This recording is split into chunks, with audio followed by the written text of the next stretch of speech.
Here is the quick simple take before you buy. What's up everyone?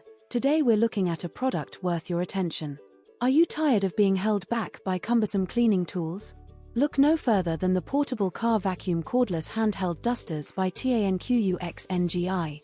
This amazing device is a game changer for anyone who wants to keep their car or home spotless without the hassle.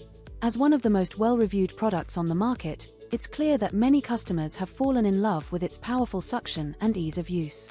The handheld vacuum features a stylish design that's not only comfortable to hold but also saves space, making it easy to carry and store. You can quickly move it from room to room, and its portable design allows you to tackle messes wherever they arise. The vacuum is equipped with 4 functions: suction, blowing, inflation, and vacuuming, giving you the versatility you need to tackle any cleaning task. With its 120W powerful motor, this vacuum can easily solve the challenges you face, from dust and dirt to debris and allergens. The cordless design and variety of attachments, including a detachable brush head nozzle and blowing nozzle, make it easy to get into tight spaces and clean hard-to-reach areas.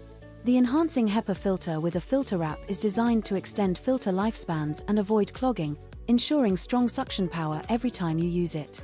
Whether you're cleaning out your car or tidying up around the house, this vacuum is the perfect tool for the job. Its lightweight design and ease of use make it a breeze to maneuver, and the variety of attachments ensure you can tackle any mess with confidence. So why settle for a bulky, cumbersome vacuum when you can have a powerful, portable, and easy-to-use cleaning solution like the portable car vacuum cordless handheld dusters by TANQUXNGI? Give it a try and see the difference for yourself. If this helped, hit link is in the description for the current price. If this review helped, please like the video, subscribe for more honest reviews, and share it if you liked the video.